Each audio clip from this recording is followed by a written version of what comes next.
everybody, my name's Kate Genovese. Welcome to Table Talk. I'll be your host this evening. And with me tonight I have two wonderful people from the MORE organization, which is Massachusetts Organization of Addiction Recovery, and we're going to hear all about that tonight. Let me introduce Marianne Frangello. Did I say that correctly? Close? You know, I like that pronunciation, but it's Frangoulis. Paul Cusiak. Correct. Thanks. Yeah. Yep. Thanks for having us. Oh, Yes. Well, it's great to have you here with us tonight, here in Woburn. And, you know, I started doing this show of different topics to bring some awareness to people in different communities about different areas. And MORE rang a bell for me when I first heard about it. I would say it was probably around Christmas time I heard about this organization. And the reason being is my nephew, Casey Washburn, and you know his dad, I believe, Kenny, he died of a drug overdose last year. And he was just 24 years old. Actually, today's his birthday. Mm-hmm. So Casey was a great kid. He just got into drugs, and no matter what my sister and brother-in-law did, he just couldn't get better. So they were loving parents, loving family. We came from a good home, realized addiction just strikes any family. It doesn't matter what color you are, what your economic status is, it's just there. So last year, Kenny, who has been going to MORE meetings, kind of filled me in on it. And it sounded very interesting to me what you do. So I said, gee, I wonder if they'd like to come on the station and talk about it. And after being to a meeting or two, I've realized how passionate you both are about it. So could you just, Marianne, would you mind starting and just kind of giving us a little bit of your background? Sure. First, I should let you know that, I'm a person in long-term recovery, which means that I have not had a drink or a drug for about 29 years. And my life congratulations. Well, thank you, has totally, turned around in a very, very positive way. And through that time, I also became a professional in the field. And that led me to a time when we could see that we really needed recognition for the alcohol and drug clinicians. And I was not the only one feeling that way. So we established a coalition then called MORE, Massachusetts Organization of Americans for Recovery, based on something that was starting nationally called SOAR, Society of Americans for Recovery. But as we saw, most of us were in recovery, but professionals, what about the people? And at that time, insurance and managed care were coming in, covering less and less. The people coming in would say to me, Marianne, they're not paying my bills. And I wasn't part of the administration, but I was totally concerned about that piece. But literally, where's the voice? Where's the voice in helping people to move through the stigma of the perception of stigma, when truthfully one is suffering or has suffered from addiction, and every reason to find help in the same way as we had a conversation before about, cancer, which is a devastating disease. Mm-hmm. And as when I was a child growing up, cancer was something that people did not speak about. And now we have people raising money, walking and talking about it. So why cannot we do the same for addiction? We started approximately 20 years ago. We'll be having our 20th Recovery Month celebration at the State House. And if you should want to know what Recovery Month is, that is National Alcohol and Drug Addiction Recovery Month, which is the national movement supported by the federal government. It's a long, long name, but we'll just say Center for Substance Abuse Treatment, which also recognized that we need to do something that engages the people and the public in the positive value of living in recovery. So that is, a general sense of where we've come, and we can get into more of that later, but I'd also like to introduce Paul, that's okay. Yeah, sure. Could I just ask, just to Yeah. be clear, which month is Recovery Month? Oh, yes, I think everybody should know that. It is September. It's September. Oh, all right. Yes, Okay. yes. And our day at the State House is September 28th, and we're having a motorcycle ride, which is actually like a preview of it, August 21st, and if it rains, August 22nd. And I can assure you there'll be many other events across the state during that time and across the country. As a matter of fact, if you want to go to Pennsylvania, they're having a national recovery celebration in Pennsylvania. Wow. Yeah. That's great. And I actually saw on the website, which we will put up, Yes. the picture of you on a motorcycle yes. last year. I said, she looks so cool.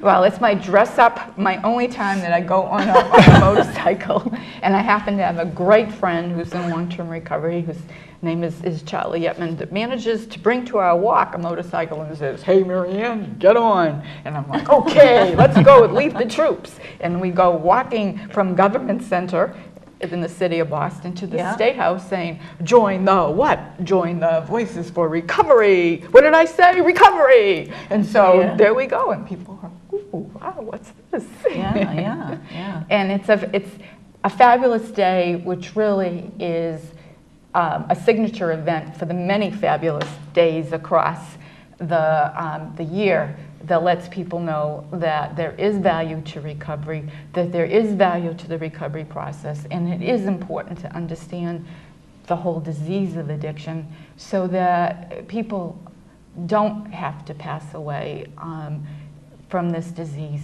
unrecognized. And we need to do everything possible so that people don't. Exactly. Just as you were sharing so much from your own heart.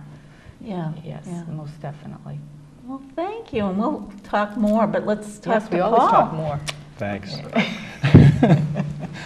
Well, let's see, where do I begin? I'm just a dad, lives on the North Shore, and I got involved in more, and I'll weave into that, but my first exposure really to all of this, although I chose not to drink or do drugs, some number of years ago, my first real exposure to all of this was when my oldest son became addicted to prescription pain medicine. And back then, this is going back probably 7 or 8 years ago, I was like a deer in the headlights. I had no clue what drugs like OxyContin were all about. And, I did what I thought I should do. We helped him get some treatment at a 5-day partial in-hospital program and dropped him off and picked him up at the end of the day for 5 days. And, that was it. And we said, oh, that was easy. And I'm kind of making light of it now, but I didn't know what to expect. There was no handbook that was ever given to me on what I later found was a disease.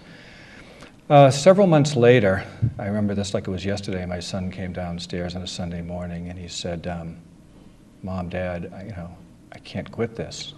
I need your help." So, what do? We got up, we gave him a hug, and took him back to the same program, because again, we didn't know where else to go. Right. But this time we learned a little bit more.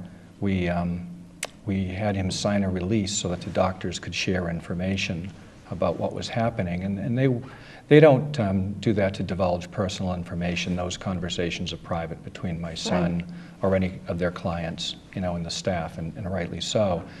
But at least it gave us an opportunity to understand what was happening and to make suggestions for follow-on care. So my wife and I had a meeting with our son and the counselor, and the counselor was great, and he said, to our son, you have someone sitting on each side of you in these chairs. They're filled with support. I hope you can take advantage of that.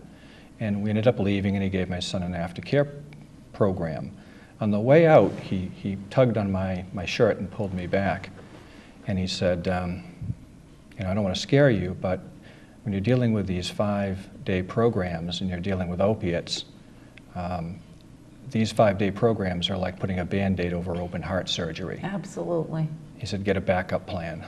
And that that stuck with me. But again, I went home, and it was only, thank goodness for, some family friends who knew the situation we were in. We hadn't really, told anyone.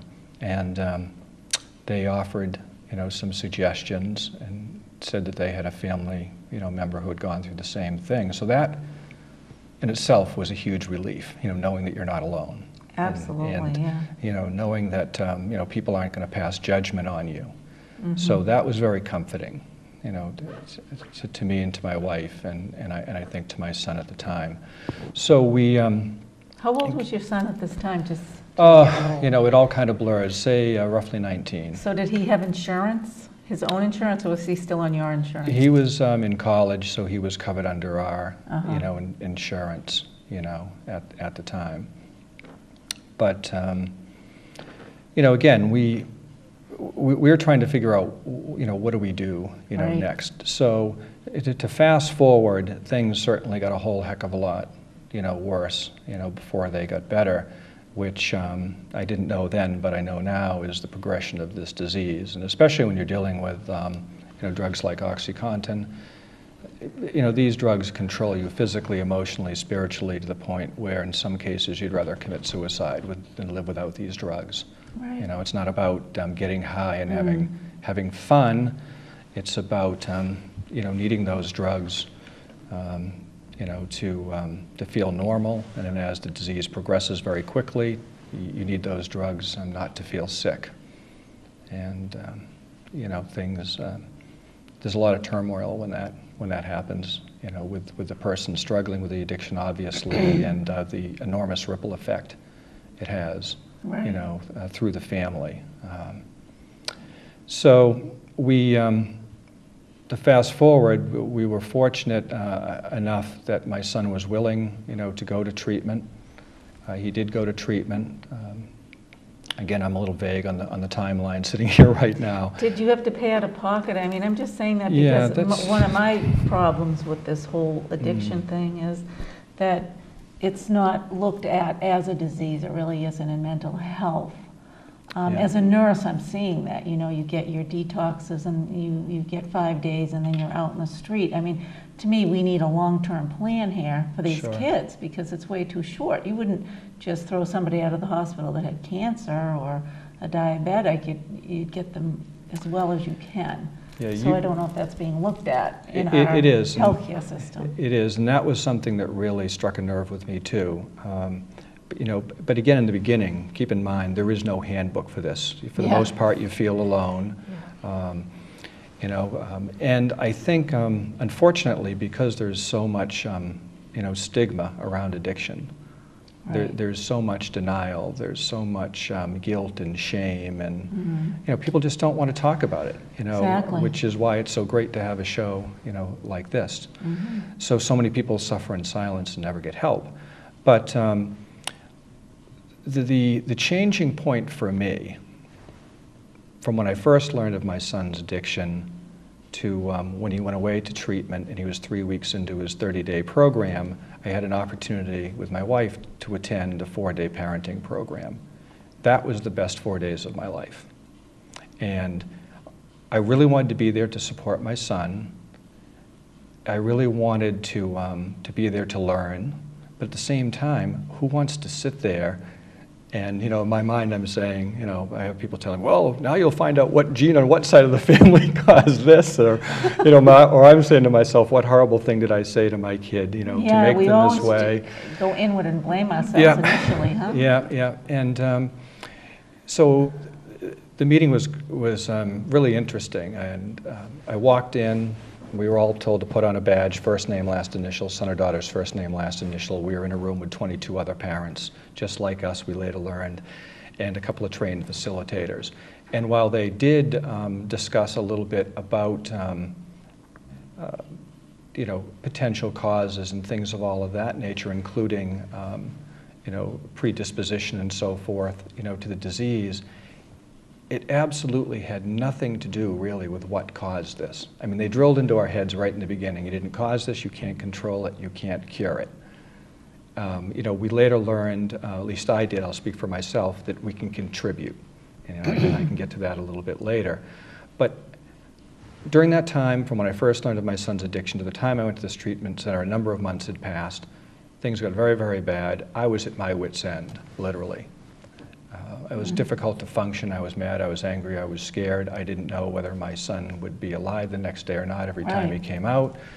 And every time I went out, and it's not a good place to be. There were times when, I'd say I was at my wit's end, I'll leave it at that. But during that first day, when I had dinner with all the parents after that group, and they encouraged us to do that, to get together in the evenings, I realized very quickly that these were awesome moms and dads. And these were great kids, awesome kids, just hooked on really horrible drugs. Right. And prior to that day, I might have said, I want to kill the drug dealer that gave my kid these drugs. And if the police took me out, death by suicide in the parking lot afterwards, I didn't care. That's how sick I was. Mm-hmm. And I know I'm not alone when I talk to yes. other parents.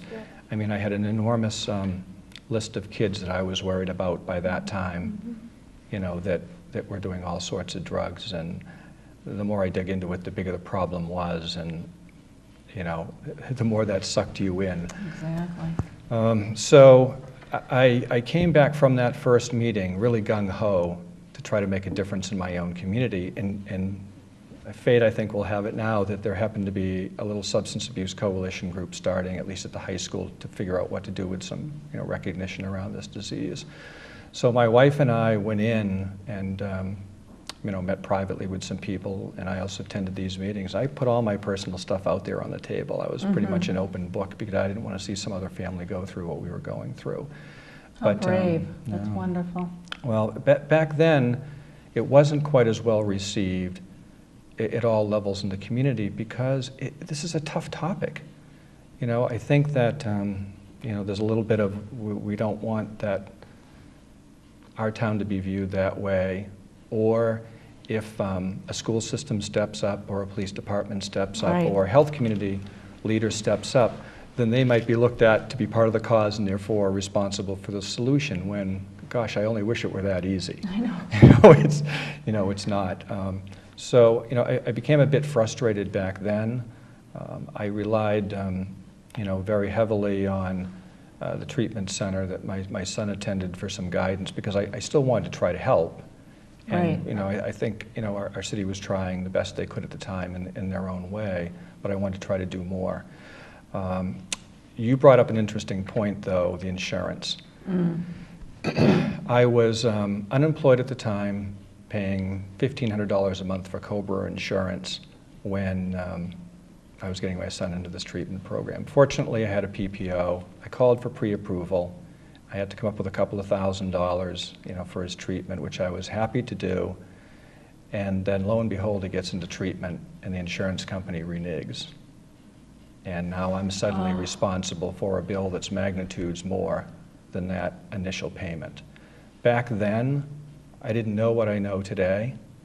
And as time went on, if you said to me, Paul, all you have to do is pick up that pen over there in front of you, tap it on the table 3 times, all your medical bills will go away. I was so mentally exhausted, I couldn't tap that pen. I just couldn't. I can't explain it. That's just me. I couldn't do it. My battles with the insurance companies, in my personal experience, I felt that they were literally banking on the fact that I was going to be too tired, too guilty, too sick, too ashamed to fight for the rights to get my son treatment. That is an excellent way of putting it. Absolutely. Absolutely. And there's probably so many listeners out there relating to every word you're saying right now about your experience so far. So it was soon after that, and again I apologize a little bit on the timelines, kind of blurring things, and the reason that I blur things a little bit is that I had so much fun with son number 1, I just had to go through this again with my youngest son. Oh my gosh. Who was 16 and a half when we learned that he was also addicted to OxyContin. Wow. So fortunately, the treatment center said, Paul, don't worry and don't get so frustrated about trying to arm yourself with, statistics, because I'm not in the healthcare field, or I'm not in law enforcement, I'm not, in politics, I'm just a dad, right? They said, just, share your story. It will help others. And a gentleman from this particular facility introduced me to Mary Ann. And she came to my office in Beverly, and she sat down with me, and I was telling her about these different ideas I had for parent support groups and different things. I guess the word was advocacy. I just didn't know what it was back then. Now, was more already in the works, so Yes. it was really, Yes. so you were Yes. part of that already. Oh yeah, Okay. Mary Ann had this enormous machine working behind the scenes that I had never heard of. But anyway, make a long story short, it made absolutely no sense to try to reinvent any wheel. Mary Ann, I quickly found out, was just so helpful, literally an angel to those people struggling with addiction in this state and their families and extended families. And she was so well connected and experienced with all of the things that I was facing, everything from trying to learn about detoxes to 30-day to 90-day treatment centers, extended care, how to deal with insurance companies, how to advocate, for yourself, how to transition from being felt as if you're the victim, to being empowered. And that was huge. So I started to attend meetings at Faulkner Hospital at Jamaica Plain once a week, and it just kind of clicked from there. Now, does Moore have meetings? I know they have them at the Beverly Recovery High School monthly, and then you have them in Boston, two Yes. different places in Boston? Yes, we meet in, as he mentioned, the Faulkner Hospital in Jamaica Plain. Traditionally the first Monday of the month, but we're meeting more regularly now to plan for the Recovery Month at the State House. And then we traditionally meet the last Monday of the month over at North Suffolk Mental Health Association in East Boston. So, and then we also meet in 3 other locations across the state, in New Bedford, in Worcester, and Springfield. And those are all up in the website that Yes. people can see. So Yes. that's great in case Yes. any of the listeners want to. Absolutely, Wow. absolutely. And it is, just as Paul was saying, I know for myself, and that's why, I'm not a parent, and I'm, not even part of a marriage or a relationship at this point in my life, but I remember being a child and struggling, and my mother, I could just see her eyes, just make this go away. And at that point, and we're talking about being back probably in the early 1960s, and we were going to go to the local community health center, and there was like a 2-month waiting list. So I just decided to pretend things were okay. And so things got to be okay, but they weren't okay. So, but I thought this is pretend so long, huh? Exactly. Then it all escalated, after that. But it was ingrained in me, the pain that nobody should have to go through this of having to have like a book to figure this out. And it used to be that you would get 28 days of treatment like that, and your insurance would pay for it. Now, along came, the managed care thing, because they were discovering people needed to go 3 and 4 times, and maybe we needed to change the way we did treatment. But for an insurance company to come in and then decide that you needed to fail at outpatient first when somebody is struggling, and especially, the child, the family, and then back then in the early 80s, doing family treatment was normal. And then when managed care wouldn't pay for it, all of a sudden there was no support for the family. So the system, and unfortunately through the desperation of many, many families, and children dying, in 2002 to 2007, 3,265 fatal overdoses from just heroin and Oxycontin, the opiates. Really disastrous. But the state went through tremendous budget cuts for the public health supported system in the early 2000s. And so as advocates and through the voices of people like Paul, and Paul is a great leader in our state from sharing his story and helping. He's got so much compassion for other families. We all organized. When we organized through different other groups, became strong step at a time, as recovery is step at a time. And now the state services have grown, and there's now 6 adolescent residential treatment services. There's now, there never used to be state-supported adolescent detox with follow-up. And so there's two locations. And it's still not enough, and people are still having to guess how to navigate the system. So, you know, we have developed this mini guide and people are out there sharing, but more of that needs to happen so that people have an advocate, you know. Right. Because you just as Paul is sharing that pain, just make it, you know, make it go away, but okay, I'll write the check. I want to get him help. I need to get him help, when you shouldn't have to go through that. Yes, there's been some progress. What they call parity was passed, which both on the state and national level, which means that if your insurance says that it covers addiction, it must do so in the same way that it does other health care. It remains to be seen how is well. that brand new, or is that That was depends passed on the insurance about company? a year and a half ago. In our state, there is a mandate there that says there has to be, you know, some coverage. So there has to be, but how it is determined is this thing called medical necessity. Oh, okay.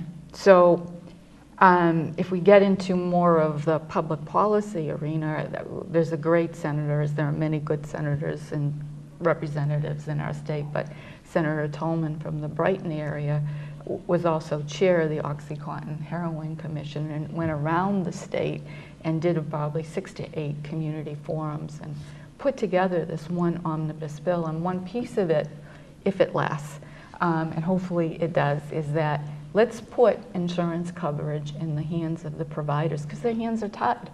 But we do have something that people should know about in our state, which is called the Office of Patient Protection. And it, you call the Department of Public Health, and we do have it in our mini guide, and you can see it on our website. If they interfere, the insurance company for private insurance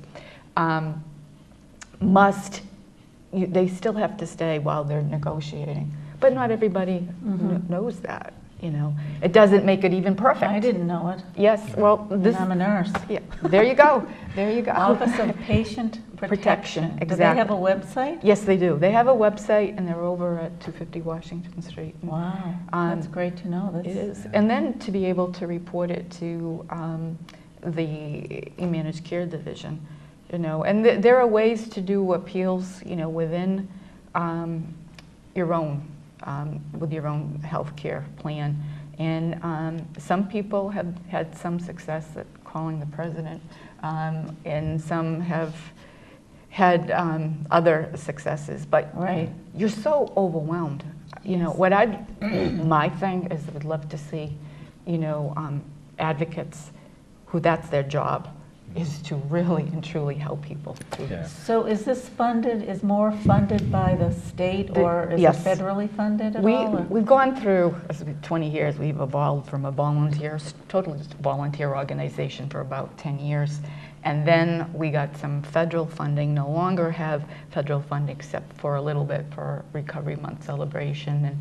And there's another little piece too that our state does, some opioid overdose prevention, 15 coalitions across the state. We happen to be involved with the Roxbury JP, but it's mostly state funded with membership funding too. So, and also little pockets, you know, here and there. But, you know, we are funded as a statewide recovery community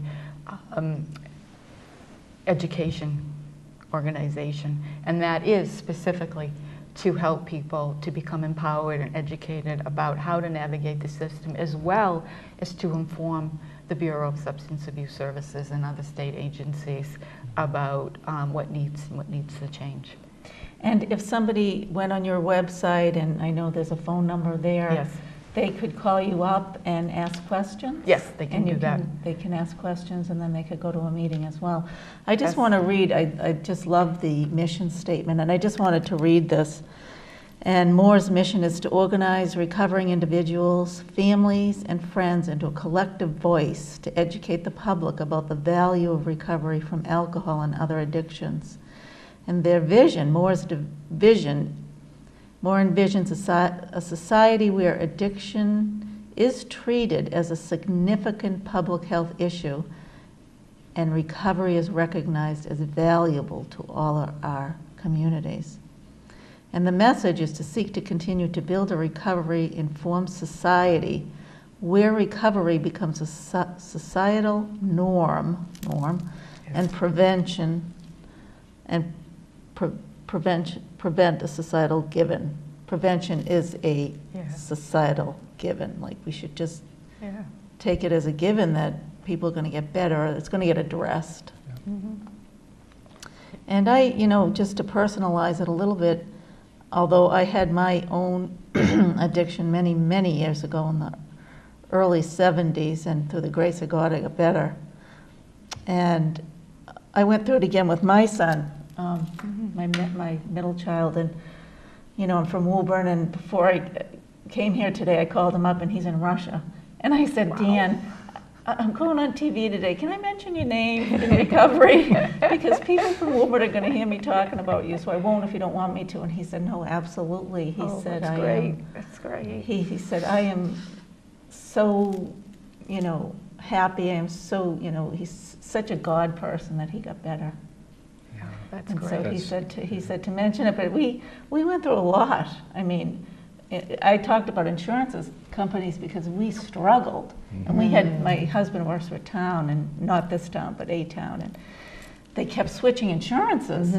So we'd go from one HMO to another, and oh my gosh, it was, I was the advocate. I mean, just being a nurse, I Yes. knew the ropes to take, and Yeah. and not all of them, and I was still a parent, and my husband just kept saying to me, it's got to run its course. It got to run its course. And then I'm thinking, well, what if the end of the course is he dies? That's all I could think of because he was so sick for so long. And, he did get better, and I'll end with that. He's been in recovery for over 10 years. So. That's fabulous. You reminded me of a couple of things, one to follow on the insurance.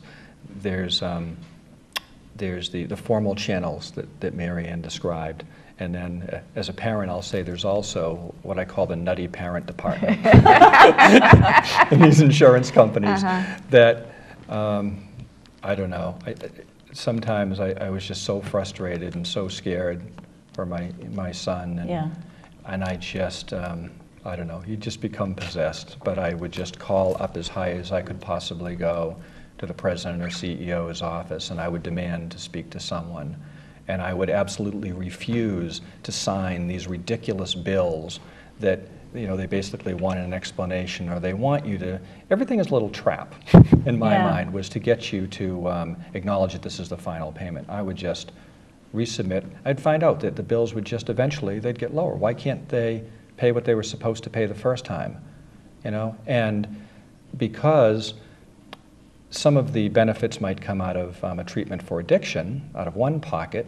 Some of the other bills and payments, depending on how you're diagnosed, might come out of a dual diagnosis mental health component portion. Now, how is the average mom or dad, or if they don't have a mom or dad or some family member to help them, how is a young person, standalone, going to try to navigate that system when they're under the influence of these drugs? It's impossible. I know. It's a full-time job. So, like I said, I got to the point, probably a lot like you were early on. I tried to help as best I could by sharing my story without divulging too much about my kids, because it's their story. Yeah, it is their and story, I really needed to tell mine. But in the beginning, I just saw so many kids that I knew were struggling. And I was scared to death that like you said, one of them, would die. By the time my son was 18, my youngest, he was 18 years old, and we were on a break from his treatment program for lunch one day.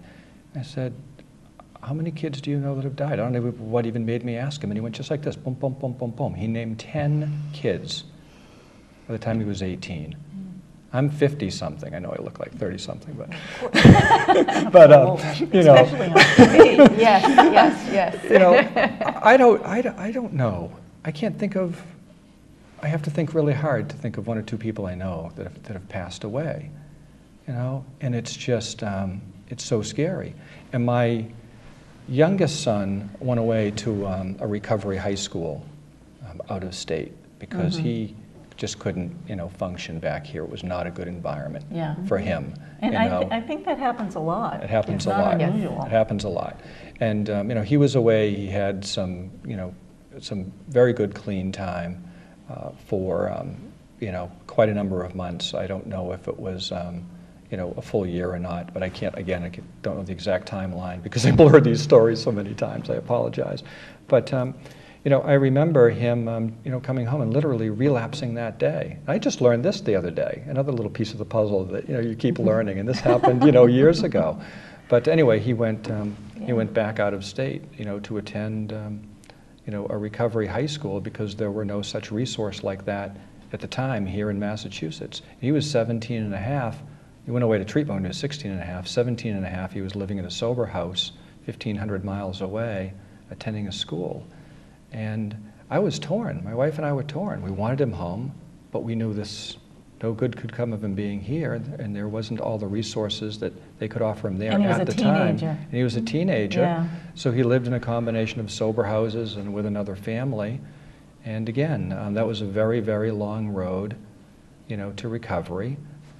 The end for him was that he actually came back home, and by then we were done with this. I'm like, Did you go to 12-step programs yourself, like Al-Anon and Nar-Anon? I have attended a few. My first experience. Well, I'll finish that story before I lose my train of thought. I said, we're done, you know, paying, you know, treatment. You know, what do you what are you going to do? And so it was really, you know, up to him at that point. Yeah.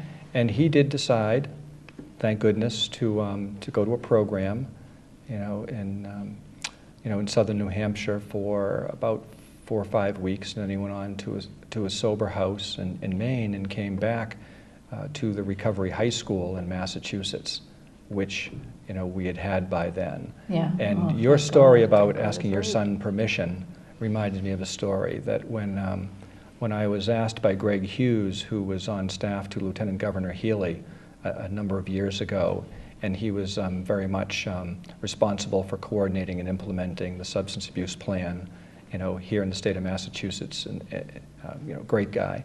And he invited me to you know, the news conference to announce the new school. So I called my son, same thing, and I said, Jared, I have an opportunity to go. They said I could say something if I'd like to. I don't know if they'll ask me or not, but I don't feel right even mentioning your situation unless you're okay with it. He didn't even hesitate. And he said, absolutely. So when I met with the press, I said, I'll, you know, share with you a little bit, if you please include what my son said, because it's not about what I said, it's about what my son said. Right. And he said, Dad, something along the lines of, I don't care what people think of me. You know, all I care is that if my story helps one other young person and one other family not go through what I went through and what we've been through as a family, I don't care what you say. Oh. You know, and that's wonderful. That's great. brave. You know? It really is brave to do that, really, to put yourself out there. I was really proud of Yes, him, very, you know, you should for be. that. Like with your son, that's just great because, you know, that's the thing. Parents, you know, for every one parent, you know, that gets help, or a young, you know, a family gets help, or a young person gets help, there's so many that don't. Mary Ann said the statistic about that you said earlier, that between 2002 and 2005, we lost 78 men and women in the war in Afghanistan and Iraq. Oh, okay. Horrible number. Even losing one person in a war is right. terrible. Losing 3,265 to that in that same period. And the vast majority, in those numbers, are believed to be dramatically underreported because often, you know, the hospitals don't report, you know, the exact cause of death, or it's not reported for various reasons. So, you know, I think getting the word out is just a tremendous help. And It's more so needed. is Yeah. certainly Yeah. a huge way of doing it. It's wonderful. And Yeah. what was it? Was it Hillary Clinton that said it takes a village to raise a child? Was it her statement? I forget. But I thought of that oftentimes when Dan was struggling, because he wouldn't listen to me. He wouldn't listen to my husband. He'd listen to everybody else but us. And he finally, he was a senior in high school here when a couple of the teachers embraced him and just said, you know, you can leave at 12 o'clock and go to an AA meeting. One of the teachers here went to an AA meeting at 12 o'clock with him. And the principal, Bob Norton, was so wonderful. Oh, great. And Joe Maltasia, he was a teacher here, and he would take him to like the Rotary clubs, and Danny would give his testimony. I mean, that's all part of the healing process. Sure. Yes. And, you know, I am so grateful to those people, because I felt like, gee, everybody said, well, you did a good job getting him better. Like, I'm not taking any credit for this. He got himself better, and everybody else helped him. Yeah, you bring up some other good points too. I saw so many parallels with my son. Yeah. You know, I know, like I said in the very beginning, I was frustrated because I think this is just a really touchy subject. It's a tough topic for communities, you know, to handle. But more and more are, and there's been a lot of progress in a lot of the communities. You know, the Salem Evening News did a wonderful series of articles a number of years ago. District Attorney John Blodgett of Essex County has been a phenomenal advocate for youth, you know, in family, you What's know, his around name? this. John Blodgett, Okay. who's a district attorney in Essex County. He's been wonderfully supportive. And as Marianne mentioned, Senator Tolman, Michael Botticelli, the head of the Bureau of Substance Abuse Services, Yes. you know, all of these people that, as a parent before, I thought, oh, that's the White Ivory Towers. They don't care about us. They're busy with other things, whatever policy things that they do. But boy, do they care. They genuinely do. I mean, I've personally talked to John Blodgett in the past. You know, it's been a long time, but he'd call me right back. And, That's wonderful. you know, certainly Michael and Senator Tolman and a lot of others. But, you know, my son was lucky enough to go back to the Recovery High School. Thank goodness there's a Recovery High School now. And what were the odds on this for me, that it happened to be, when they told me where the press conference was for the school, lo and behold, it happened to be in the same middle school building that I attended as a kid, that my wife ran the middle school trips that both my sons attended, and that's the location of all the locations in the state. That's the new location for the Recovery High School. Oh, Right. So, so I've had the pleasure of being able to, you know, meet Michelle Lipinski, who was the principal director there, and her staff. Miracles happen in that school. I mean, I could spend, you know, 2 television shows telling you about that. Do that on miracles, because there is recovery and there is hope, and I think people need to know that. You know, for, you know, as many deaths, I'm sure there's as many that have recovered, and I think that's the theme. And the final point I wanted to make too was that the school system today in Beverly, we have a new principal, Sean Gallagher, who is just so in tune with the kids. I mean, obviously academics are hugely important, but he gets it. He understands the big picture. You know, the sort of holistic approach to education, if you will, in my humble opinion. I love it. Yeah, and Jim Hayes, who I'm really sorry to see him. He's going to be phasing out as superintendent of Beverly, but over the last, you know, as long as the Recovery High School has been there, he has been wonderfully supportive of not putting up roadblocks at all, making it so easy for kids from his city that need treatment and could benefit from that school. He makes it so seamless and easy for them to go. It's wonderful. I wish all communities in your listening area would like that are passionate and love the kids, you know. It doesn't have to be their own, they just do.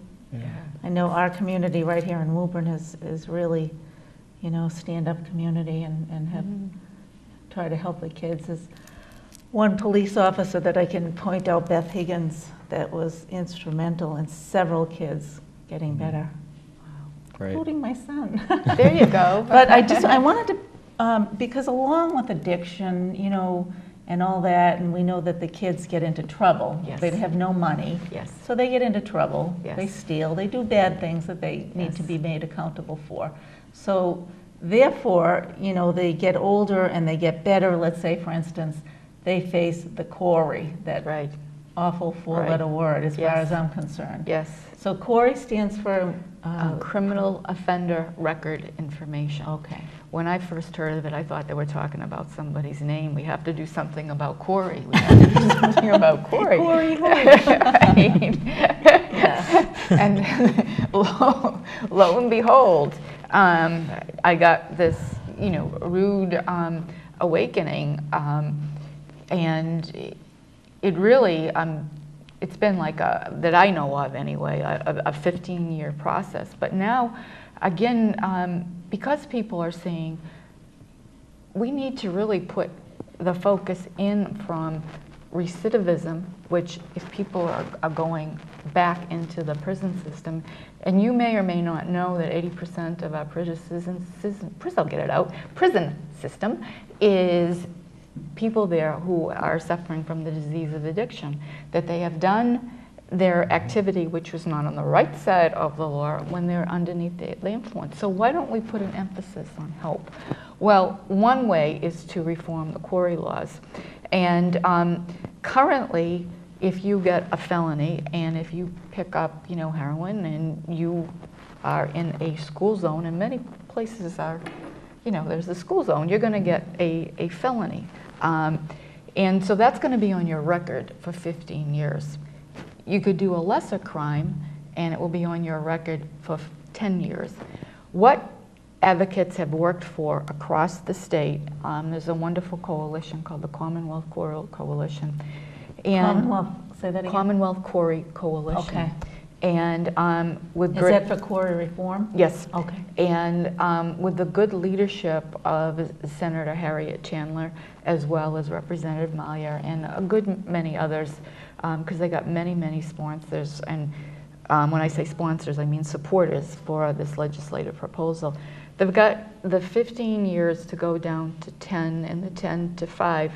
Along with that, you may or may not know that your history with the CORI starts when your parole or your probation is over. So we're talking about adding another 5 years, in some cases 10 years.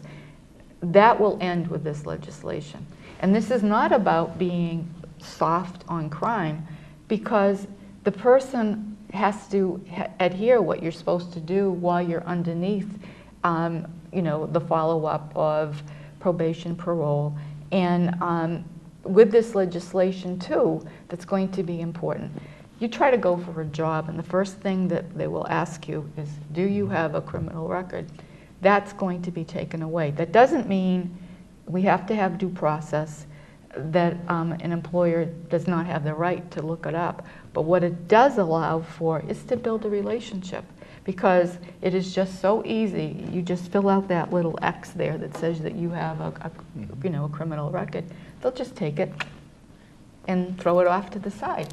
Yeah. So along with that is to really and truly to develop what they call, what's the word I have some issues with, is this, transparency. And so what does that mean? Is that your record is now going